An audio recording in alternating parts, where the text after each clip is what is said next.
Les seuls beaux yeux sont ceux qui nous regardent tendrement. Coco Chanel.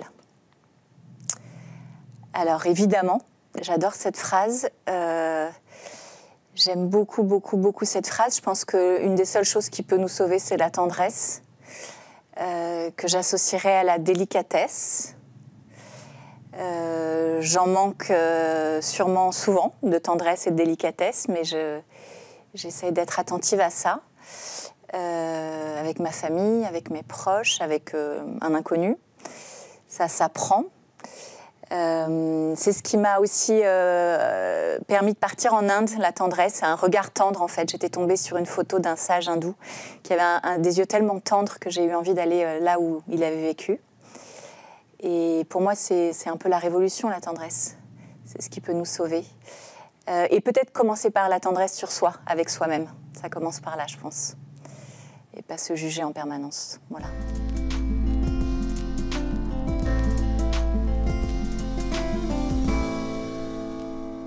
Bonjour Sophie Galitzine. Bonjour Guyane. Je prononce Galitzine, est-ce que c'est comme ça qu'il faut le prononcer? Oui, tout à fait. C'est un nom Golitzine en russe, si Golitzine. D'ailleurs, c'est un nom donc, russe qui éveille pour moi tout l'imaginaire princier de Russie, de l'Oural. J'imagine les gloires militaires, j'imagine de grands diplomates, des figures chevaleresques au service du tsar. Voilà, et donc vous êtes empreinte de ça pour moi, face à moi. Et j'aimerais bien que notre entretien soit l'occasion de voir ce qu'il y a dans les sous-jacents de nos vies, en fait, aussi, dans les sous-bassements, même parfois, qui sont engrammés dans notre ADN, dans notre famille. Sophie Galitzine, vous avez grandi à Paris, dans un milieu plutôt anticlérical. Vous avez, et d'artistes d'ailleurs, vous avez plusieurs frères et sœurs. Vos parents ont divorcé lorsque vous aviez 7 ans. Vous avez étudié la philosophie. Et puis vous êtes partie, vous avez fait un grand détour par l'Orient. Après une initiation au théâtre très importante pour vous, vous êtes partie vers l'Orient, l'Inde, le chamanisme, et peu à peu revenir à vos racines chrétiennes, à l'orthodoxie. Vous avez été, je ne sais plus comment on dit quand on est baptisé.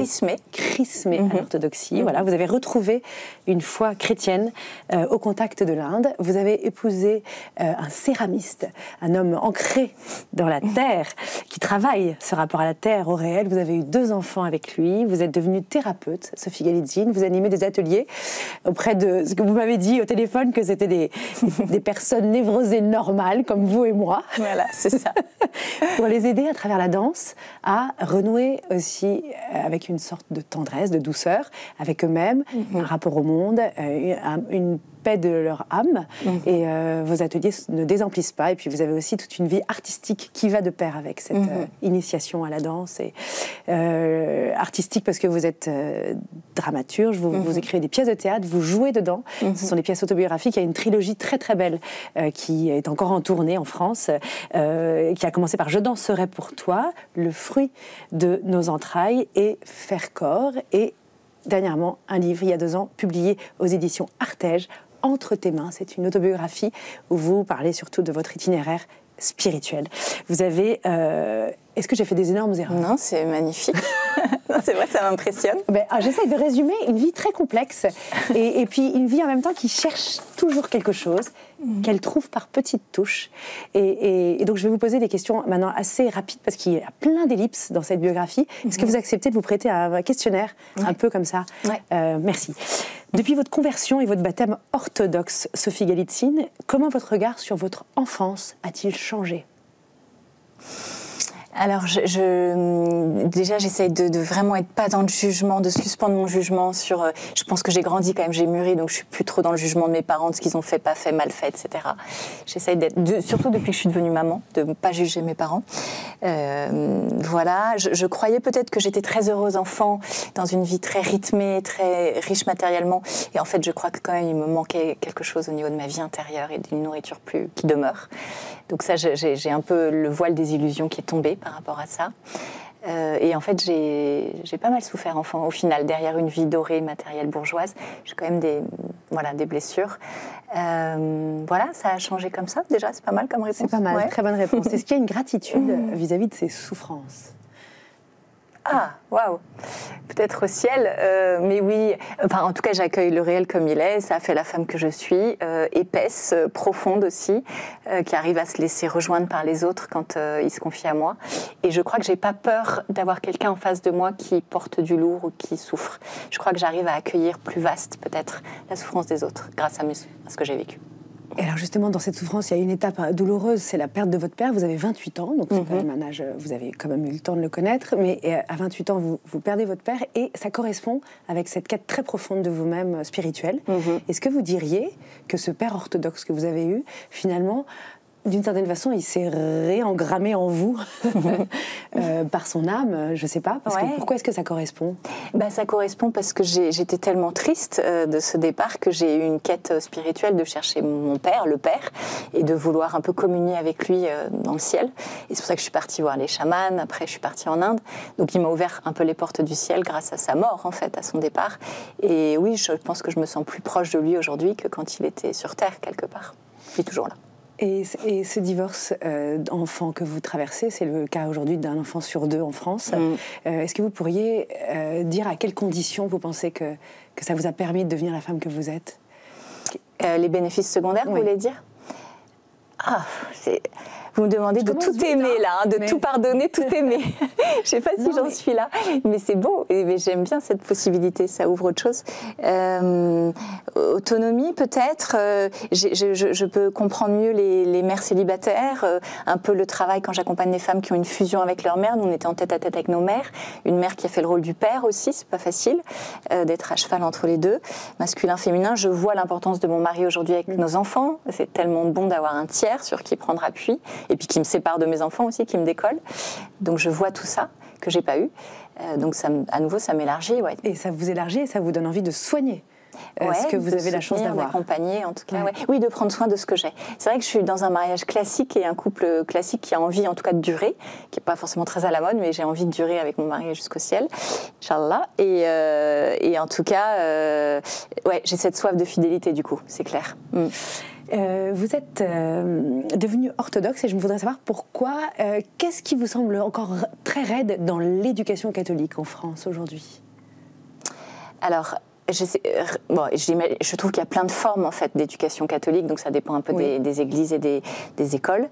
Mais peut-être, je trouve que dans les écoles catholiques, c'est devenu un peu culturel et je trouve que ça manque d'incarnation et de vraiment une vraie intimité avec le Christ. Est-ce que c'est le lieu de l'école de la créer cette intimité avec le Christ ? Est-ce que c'est possible ? Je vois ma fille dans une école peut-être plus proche du Christ que mon fils, et je vois dans la manière d'être des mères, par exemple, la manière dont elles m'ont accueillie. J'ai vécu l'amour du Christ, vraiment. Elles m'ont évangélisée par leur manière d'être au monde, dans une tendresse, justement, et quelque chose d'assez incarné dans l'accueil de l'autre. Pour moi, c'est très concret, c'est charnel, presque. Et puis, comment aussi on apprend aux enfants à faire silence et à vivre leur vie intérieure, en fait, et le sacré, plus que la morale extérieure. Je pense que la morale catholique, moi, m'a coupée de Jésus, en tout cas, parce que ça m'a fait faire un chemin qui n'était pas celui de l'intimité et de la bonté. Très formel, très identitaire. Très extérieur à moi, en tout cas. Ouais. Et lorsque vous rentrez d'Inde, pourquoi vous ne devenez pas hindouiste ? Parce que j'ai rencontré le Christ en Inde. Pourquoi ?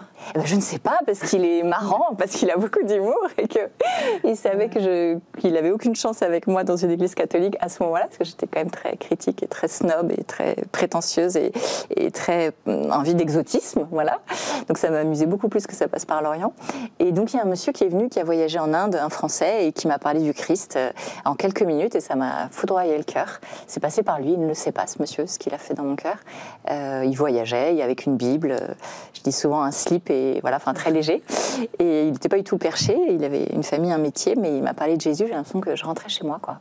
Et c'était en Inde, sur une montagne.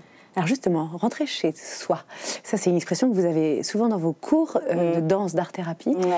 Rentrer chez soi. C'est quelque chose que je cherche, j'imagine. C'est quoi, je le propose. Oui. Je trouve être dans son corps, dans sa chair. Ouais, dans son cœur, dans son âme, être là, dans cette présence, l'une à l'autre, c'est pas rien. Ça fait peur même, je trouve, parfois. Pour moi, il est là, tout le chemin, en fait.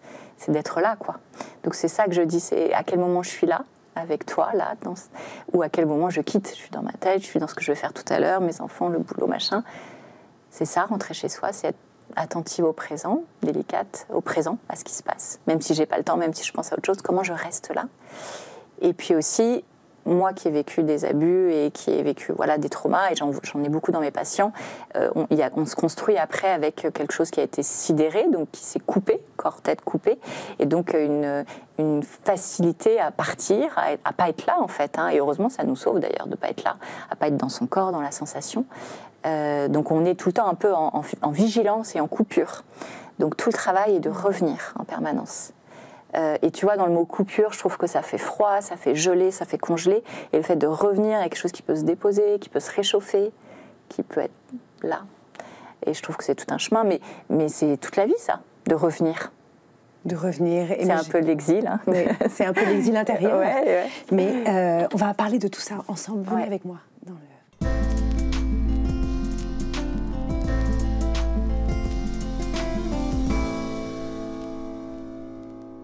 Sophie Galitzine, vous qui captez une météo un peu souterraine, intérieure, des cœurs, est-ce que vous pourriez évaluer l'impact qu'a eu le confinement sur la vie de couple en milieu urbain? Pour tout le monde, tous les gens de cette planète? Non, en France par exemple. En France. En tout cas sur les relations. Je ne sais pas si j'arriverai à dire sur la vie de couple, mais ce qui me vient là quand vous me demandez ça, c'est comment les jeunes se sont isolés. Je pense aux adolescents plutôt. Et c'est un peu banal ce que je vais vous dire, mais quand je les vois, quand je nous vois, je me mets dedans, dans le métro, les transports, et je trouve que cette relation au portable est folle, quoi. Et j'ai l'impression que ça a beaucoup joué avec le confinement quand même. Notamment, on voit dans les théâtres, les gens vont moins au théâtre, vont moins au cinéma. Il y a vraiment ce truc de se protéger un peu avec l'écran, on a tout chez nous, quoi. Donc je pense que ça a quand même coupé de la relation, enfin c'est même un peu évident ce que je dis. Et le corps est donc moins sollicité qu'avant le confinement? C'est plus facile d'être sans son corps en fait, tu peux tout faire à la maison, seul, t'as tout. Donc c'est moins engageant, ça fait moins peur j'imagine, tu te confrontes moins au réel, quoi. Et ça, c'est irréversible, vous diriez, comme évolution? J'ai l'impression qu'on est bien avancé quand même. Hein. Je ne sais pas si je le verrais, moi, de mon vivant, le retour en arrière. Ouais. Peut-être ça peut passer par l'art, parce que là, on ne peut pas faire l'abstraction, mais il paraît que l'intelligence artificielle va aussi faire des choses artistiques. Enfin, mais vous, dans vos séances d'art-thérapie, justement, de danse-thérapie, là, vous voyez que parfois, il y a des corps qui n'ont jamais été sollicités parmi vos patients? Ouais. Je pense à des religieuses notamment qui n'ont jamais été prises dans les bras. Ça me touche beaucoup. Je leur propose parfois de les prendre dans les bras. Comment elles réagissent? Très beau.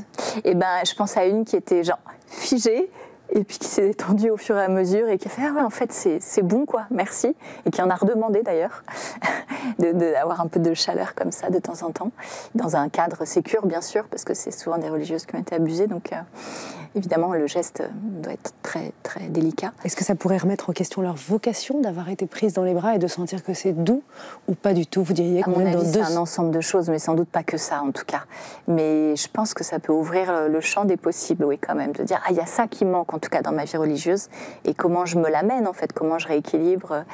Parfois je leur dis de s'acheter des grosses peluches là, parce que juste pour s'abandonner physiquement sur un objet un peu doux, quoi. Et la sublimation spirituelle, intellectuelle ne suffit pas? Ça suffit pas, et au contraire c'est un danger, je pense que... Pourquoi? Parce que justement, elles passent à côté d'elles-mêmes, de leur corps de femme, de leur vie, c'est une fuite. Vous voyez, par exemple, dans des communautés comme Saint-Jean ou même Fraternité de Jérusalem, pour pas les nommer, ça a été c'est un échec total, en fait, cette sublimation. Je me souviens que... Parce que justement, en fait, c'est ce qu'on disait tout à l'heure, si tu n'es pas là, si tu n'habites pas, si tu n'es pas là, il peut se passer n'importe quoi. Et tu contactes pas ce qui se passe, donc tu peux laisser faire.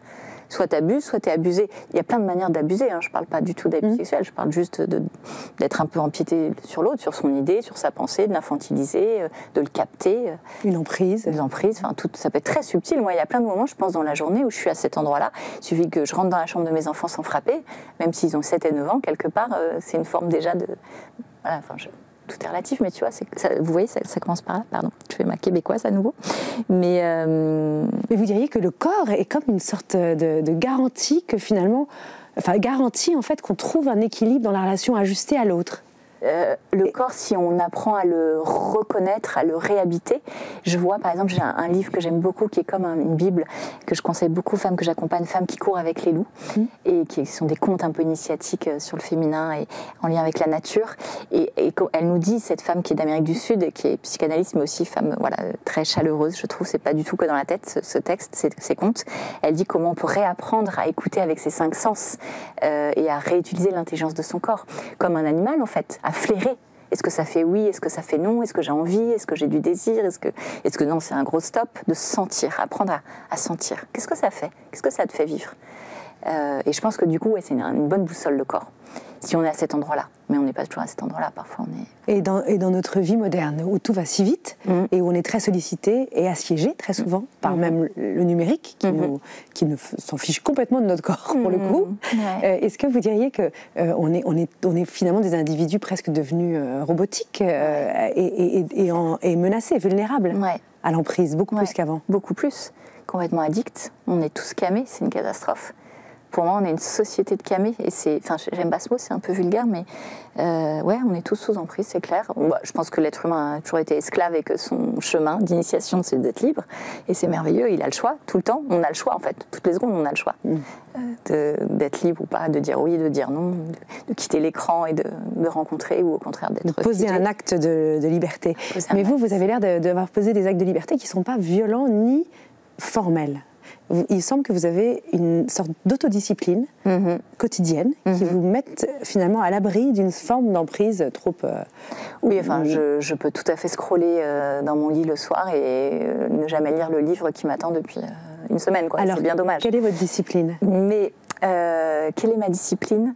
En fait, c'est même pas une discipline, c'est que c'est vital. C'est-à-dire que je me le dis pas dans un truc de morale ou de tête, mais je vois que mes journées sont bien moins heureuses quand je le fais pas. Donc je prends toujours un temps de silence et de prière le matin, et un temps de corps, de danse, de sport, d'étirement, pour être là physiquement. Combien de temps c'est? Une demi-heure à peu près. Au total, avec les deux au pôles. total, quand j'ai un peu plus de temps, 1 heure. En musique ou en silence? Ça dépend. Ça dépend de ce dont j'ai envie. Je prends un texte de sagesse, un évangile, du silence, un chant orthodoxe, du hip-hop pour faire du sport. Enfin, je crée avec ça. J'écris aussi avec mes pensées de la nuit. Je crée. J'aime beaucoup écrire aussi. Et je me rends disponible. C'est vraiment une manière d'être là après. Et du coup, quand mes patientes arrivent, je suis là. Physiquement, dans mon cœur, spirituellement, je suis là. Enfin, j'essaye en tout cas. Et si je le fais pas, ça peut me rendre violente presque. Je vois quand mes enfants me coupent dans ce rythme-là de besoin de silence et de sport, d'aller courir par exemple, je sens que c'est important pour tout le monde que je puisse le vivre. C'est un peu la phrase d'Hélène Bonhomme que j'aime beaucoup, des Fabuleuses au foyer. Quand maman va bien, tout va bien. Et je suis bien d'accord avec ça. C'est mieux en tout cas, plus doux à la maison. Et vous avez l'air de mettre la question de la disponibilité très au centre de votre fonction thérapeutique, de votre vertu thérapeutique. Pourquoi? Une des plus grandes vertus du thérapeute, c'est d'être là. Et c'est déjà énorme dans le chemin thérapeutique pour des personnes qui n'ont pas été accueillies par leurs parents ou pas suffisamment aimées, ou mal aimées ou trop aimées. Le fait d'avoir quelqu'un qui est là et qui t'accueille de manière inconditionnelle, évidemment, c'est pas mon cas, je suis pas sainte, mais je veux dire, en tout cas, c'est ça le projet, sans jugement, et qui peut accueillir tous tes monstres, toute ta honte, tous tes cris, toutes tes larmes, toute ta pauvreté, et qui est là, et qui bouge pas, et qui est là, qui a du temps pour toi. Je vois déjà mes patients, quand ils arrivent, je dis, je suis là, j'ai du temps pour vous. On a du temps. C'est énorme. Enfin, vous n'avez pas cadré les séances avec... Si, c'est 1 heure. Mais je veux dire, c'est une manière d'être là. Ouais. Si tu es speed ou est-ce que tu es vraiment posé, quoi. Ouais. Donc je leur propose vraiment déjà de s'asseoir, d'être là. Mais c'est ce que j'ai reçu de mes thérapeutes, en fait. Moi, j'ai eu des thérapeutes merveilleux en gestalt thérapie, qui est vraiment une thérapie qui travaille sur la relation, en fait. Et ça a été des enseignements pour moi. Et ça, c'est du bien-être. On pourrait dire que vous pourriez créer une religion nouvelle. Qu'est-ce qu'il y a de religieux dans cette relation? Pas ce mot bien-être. Oui, mais vous voyez, en fait, c'est presque un peu un snobisme de dire qu'on n'aime pas ce mot, parce que finalement, peut-être que ce que vous proposez, c'est aussi ce que les Californiens, vous voyez, ou les gens de Katmandou ont pensé. Peut-être, mais je crois pas, parce que peut-être dans ces courants-là, c'est plus réguler les émotions, Alors que moi, je pense que les émotions sont bonnes, c'est une information. J'ai une émotion, elle est bonne. Qu'est-ce qu'elle me dit de mon besoin, l'émotion? Donc il ne s'agit pas de la refouler ou de faire du yoga toute la journée. Et moi, c'est vrai que je m'inscris dans une anthropologie chrétienne où c'est vrai que les gens qui viennent me voir, ils ont ça dans le champ quand même, que je suis plutôt dans une anthropologie. Donc je suis à faire avec. On descend avec la souffrance, on crée avec la souffrance. Il n'y a rien qu'on va réguler. On va juste apprendre à vivre, apprendre à fonctionner, faire avec l'environnement, faire avec ton organisme, faire avec ton histoire, faire avec. Et pas être neutre, genre je sens rien, je vis rien et tout va bien. Pas plaqué. Bah, pas neutre en tout cas, pas d'émotion. Zen, pas du tout zen. Moi, je suis pas du tout zen. Ça se voit. Je suis feu. Feu, oui, c'est ça. Par moment, pas tout le temps, mais je peux être calme aussi, mais ouais. C'est pour ça, mais c'est peut-être du snobisme. Et donc accueillir, non, il n'y a aucun jugement dans cette phrase. C'était l'idée de dire, voilà, qu'est-ce qui vous distingue de ces sciences, finalement, New Age, des années 70-80, qui finalement continuent à semer en permanence des livres de moi, bien-être. ça m'a beaucoup éthéré, en fait, d'être en Inde. Ça m'a appris l'assise et le silence, donc merci, parce que je l'avais pas reçu dans l'église catholique. Mais par contre, donc j'ai découvert que j'avais une vie intérieure, que j'étais pas vide dedans, donc c'était merveilleux quand même, pour quelqu'un qui avait beaucoup cherché à l'extérieur la nourriture. C'était très bon, mais par contre j'étais un peu dans le ciel, un peu éthérée, tandis que là la proposition est d'être là avec l'autre, et même si ça te fait flipper, je vois des femmes qui ont du mal à être en couple, comment tu restes là dans tes relations, tu rencontres un homme un soir, tu étais en panique, tu es mort de trouille, mais tu restes avec ta trouille. C'est ça qui m'intéresse, en tout cas dans la Gestalt thérapie, c'est le faire avec ça. Donc peut-être c'est éthéré, un peu New Age, un peu éthéré. Et après j'ai beaucoup appris de ces thérapies-là. Justement l'assise, le silence, prendre soin de soi. Enfin, quand je vois les femmes chrétiennes que je reçois, il y en a beaucoup qui ne savent pas du tout prendre soin d'elles parce que c'est tout de suite narcissique, égocentrique, elles ont peur, orgueilleux. C'est pas l'éducation qu'elles ont reçue. Oui. Alors je pense que c'est très important, autant la forme que le fond. Enfin. Et vous diriez qu'avec les affaires d'abus sexuels, notamment dans l'Église, vous diriez qu'on est arrivé à une maturité de l'institution ecclésiale sur ce sujet, et qu'aujourd'hui on s'en occupe. Ouais, et qu'aujourd'hui on va plus nier le corps comme un ennemi potentiel ou comme un objet justement, comme vous disiez, à lisser, mais plus à adhérer aux énergies intérieures qu'il porte, etc. Qu'est-ce que vous diriez? Vous sentez quoi? Alors déjà, j'ai quand même envie de rendre hommage parce que c'est vrai qu'au moins il y a eu la chiasse, tout ça. Enfin, l'Église s'en occupe quelque part. La vérité va éclate. Et redire aussi que quand on voit les chiffres, c'est dans toute la société, c'est pas du tout que dans l'Église quand même. Je vois ma sœur qui bosse dans le cinéma, qui est productrice, et ça pullule. Enfin, voilà, le sport, les familles, les écoles, il n'y a pas que l'Église, quoi. Mais par contre, je trouve que c'est quand même très lent dans l'Église et très mou parce qu'il y a beau y avoir la case, il n'y a pas beaucoup de changements aujourd'hui concrètement. Un peu des cellules d'écoute, mais je trouve ça beaucoup trop lent. Vous trouvez pas? Trop lent peut-être, mais en revanche, je pense que comme la case a beaucoup jugé des affaires extrêmement des années 60, 70, et donc peut-être les acteurs ne sont plus aussi mobilisés que si ça s'était passé avant-hier. Oui, et c'est vrai qu'il y a une maturité quand même. Moi, je trouve très... En tout cas, je pense que la nouvelle génération est en train de prendre vraiment acte de la gravité de cette situation. On peut dire ça. J'ai un petit exemple ce matin. J'étais au centre aéré de mes enfants qui est plutôt chrétien. Et il y avait une confession proposée. Et en fait, c'était dehors dans la cour devant tout le monde, enfin dans un petit truc un peu intime bien sûr, mais visible quoi.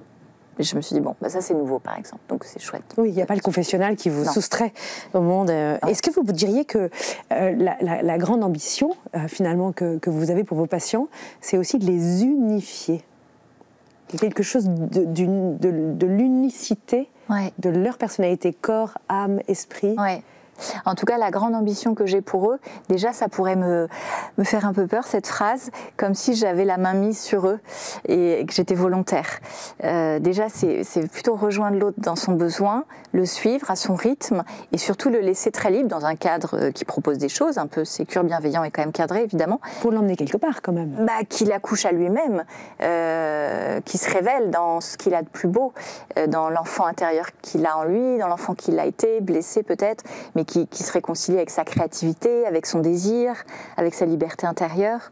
Donc c'est pas un gros projet, c'est plus de laisser le champ, quoi. Voyez, et moi j'essaie de comprendre. Mais par contre, on cherche l'unité, bien sûr. Enfin, la danse permet ça.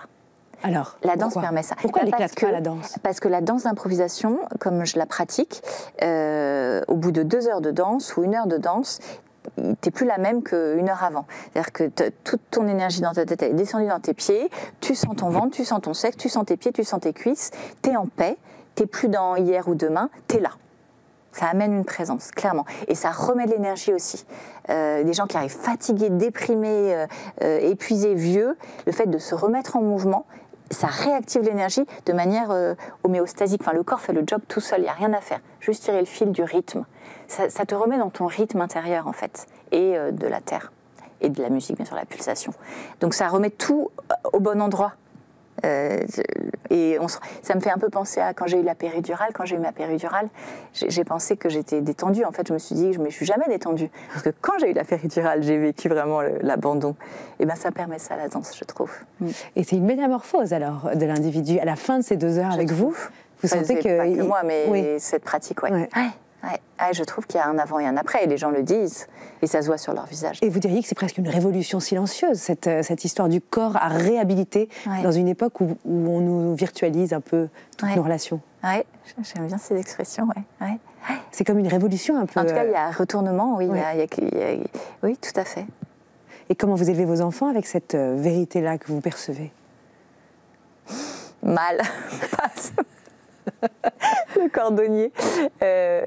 J'élève mes enfants avec la fille que j'ai été et les parents que j'ai eus et l'éducation que j'ai reçue, qui était un peu bohème quand même. Hein. Donc j'ai eu mes enfants tard, donc miracle, presque. Donc j'ai élevé mes enfants au début comme une art thérapeute, Montessori, vive la créativité, éducation bien positive. Et maintenant, ça y est. Et maintenant, les limites arrivent. Voilà. Et c'est pas qu'il est trop tard, mais c'est bien que ça arrive. Et non, de toute façon, j'ai un mari super qui a été beaucoup plus cadrant que moi, et heureusement. Et donc, on danse ensemble. Mais j'apprends à poser les limites et à cadrer mes enfants. Et leur corps? Je fais pas que ça. Mais, et leur corps? Leur corps, je peux pas cadrer leur corps, mais en tout cas, respecter les règles et voilà, les limites, les espaces, le silence quand il y a besoin, se concentrer quand il y a besoin, exploser de joie et danser et faire du sport quand il y a besoin, mais qu'il y ait des temps pour tout. Mais j'apprends à être mère, c'est pas facile pour moi. Et ils ont accès à l'éventail des possibilités de leur corps aussi. Ouais, en tout cas, ils adorent danser, mais comme souvent les enfants, ils adorent jouer, ils adorent chanter, et on fait ça ensemble. Ouais. D'ailleurs, sur vos affiches de théâtre et sur vos couvertures de livres, vous êtes toujours avec un geste très, très déployé, je dirais. Entre tes mains, c'est un très très beau livre, Sophie Galitzine, c'est un livre sur votre conversion à l'orthodoxie et au christianisme. C'est publié chez Artege, on le trouve dans toutes les bonnes librairies. Et puis j'aimerais bien que tous nos téléspectateurs soient attentifs à vos spectacles qui sont en cours d'écriture en permanence et qui sont sporadiques en France, partout on peut les trouver. Merci Sophie Galitzine. Je vous en prie, merci beaucoup. Prêtée au jeu. Merci beaucoup.